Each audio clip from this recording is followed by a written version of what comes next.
the component is located in the car. If the mechanic finds that isn't the problem, he inputs that new information back into the computer, and the computer goes to the next logical possibility. The computer is really making the decisions. The mechanic is just orienting its focus, just like a calculator.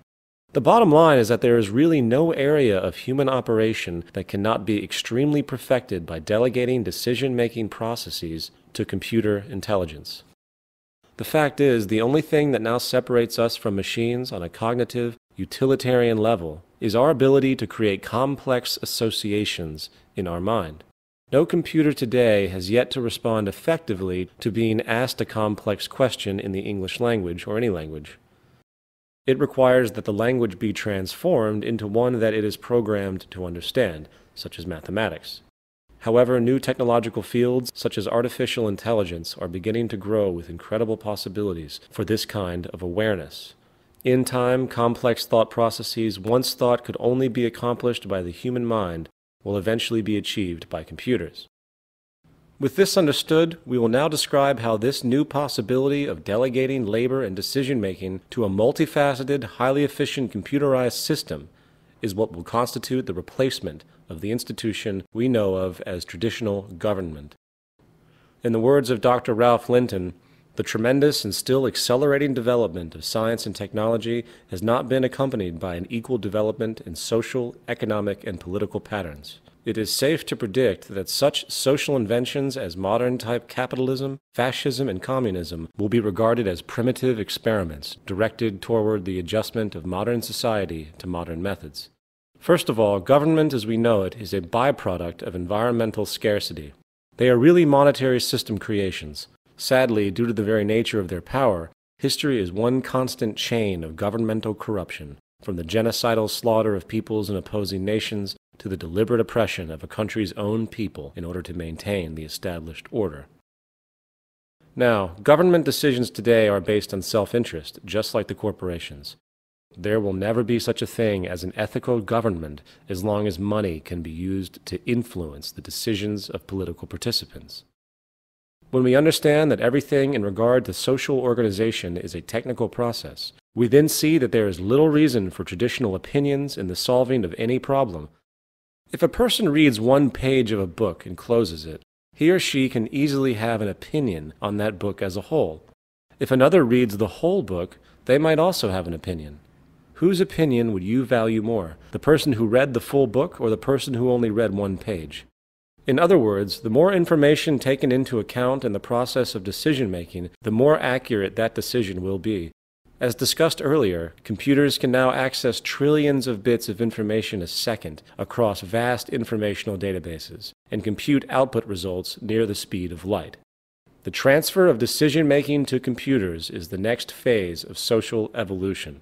It greatly reduces human error and removes dangerous biases, subjectivity, and erroneous opinion. Because of the limitations of the sensory and cortical equipment in our body and mind, no one can know everything there is to know in the world. Our senses are limited in range. Our eyes can only see a fraction of the electromagnetic field. Therefore, it is a logical progression that we delegate decision-making to machines, for they do not have these restrictions. Computers used as tools can and will be able to solve problems which humans simply cannot due to our physical and mental limitations. It is no different than a person who uses a pair of glasses to see or a calculator to do math. Glasses are a technological tool, an extension of the human being that helps a person see better than they would normally. Cybernetic machines are nothing different. They are nothing more than extensional tools that expand our abilities. The human species has the powerful ability to improve itself through technological invention, and we must realize this and maximize its potential. In a resource-based economy, people do not make decisions. They arrive at them through the use of advanced technological tools that incorporate the scientific method. There is no Republican or liberal way to design an airplane. So why do we use these outdated worldviews to operate society today? When we recognize society as a technological invention, with its component variables really no different than the component variables of an airplane, we then see that our orientation towards so-called government should be purely scientific. Politics is outdated, for its processes are largely subjective, highly influenced by money, and virtually without scientific reference.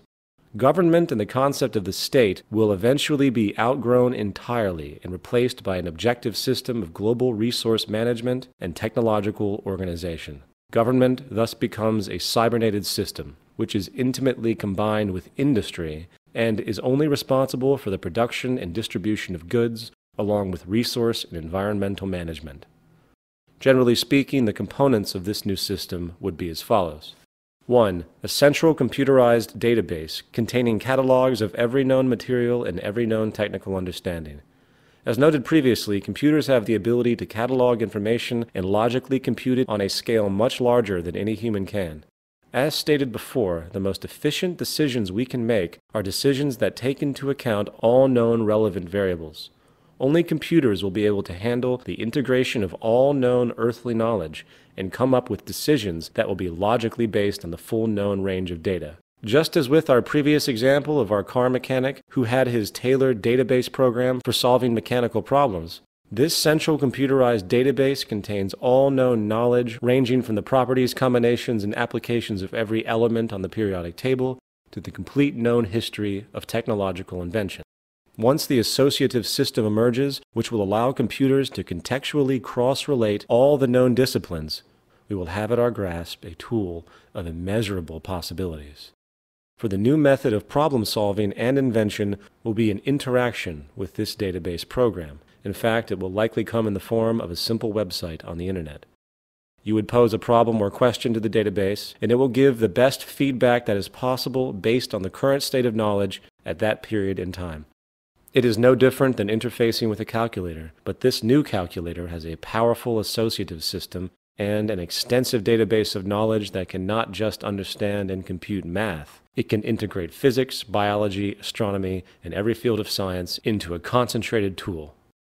If this sounds like science fiction, you can rest assured that the U.S. military's Pentagon likely already has similar database and decision-making programs which it uses for war strategies.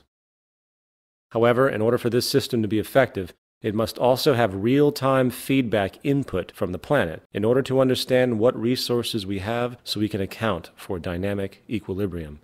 Therefore, the central computerized database would lock into an Earth-wide autonomic sensor system with environmental sensors in all relevant areas of the planet, generating industrial electronic feedback regarding resources, operations, and other environmental issues.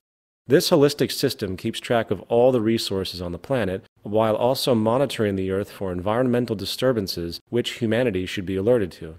This will not happen overnight, but if we begin with constructing regional systems and over time interlink all the regional structures, it could be created sooner than we think. The interaction of this sensor system will inform the central database program of what is available and what is scarce, while the database will in turn constantly adjust industrial methods based around the dynamic equilibrium on the planet, along with improved technology. Now, even with our understanding of the profound, labor-relieving effect computerized automation will have on society, when we finally decide to outgrow our scarcity-based monetary system and focus on the maximization of technological invention and abundance for all the world's people, there will still, of course, be the necessity for human technicians to work within the system, updating it and overseeing its operations. We can consider them interdisciplinary teams. Interdisciplinary teams of technicians oversee the system and help orient research projects to continue growth, efficiency, and social evolution. In an optimized version of this system, no more than 5% of the world's population would likely be needed to run the show. The more optimized and powerful our technology and methods become, the more that number decreases. They would simply work in scientific fields relevant to the functionality of society. Of course, many who hear this often ask, what about democracy? How do I participate in this system? Do we elect the interdisciplinary teams? In a resource-based global economy, the traditional concept of politics, elections, and the like has no relevance or basis. While this notion scares a lot of traditionally minded people, it must be reiterated that our problems in life are technical and are relative only to humanity as a whole. We must also face the fact that so-called democracy in today's world is a complete illusion. It always was. People think they have choice in our current system because they can press a button on a voting machine and put some pre-selected person into power. Once that person is in power, the public then has no say. Did you vote for the space program? Did you vote for the cabinet of a new president? Did you vote for the tax cut? Did you vote for where highways or power grids go? Did you vote for the war in Iraq? No, you didn't. The traditional concept of a participatory democracy is a cruel joke. The game has been used to give the public the illusion of control for countless generations, while the distorted monetary powers at the top continue to do whatever they please.